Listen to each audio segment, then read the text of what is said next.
Koristim ovu priliku da se zahvaljujem Telekomu za podršku za naš projekat inkluzije Roma kroz medijaciju.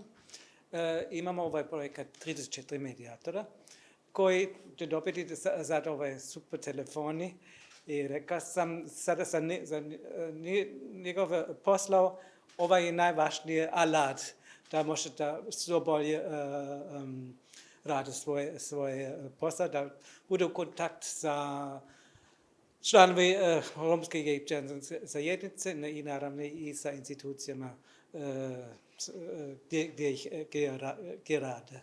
To nije prvi put da smo dobili podršku od Telekoma, baš mi je to veoma drago i znači nam veoma mnogo. Pa to je baš jedan super primjer, čini mi se, za socijalno odgovoran rad od neke velike, da nije baš jedna od najvećih kompanijama u Crnoj Gori. I bilo nam naravno drago da i drugi uzimaju to kao super i dobar primjer.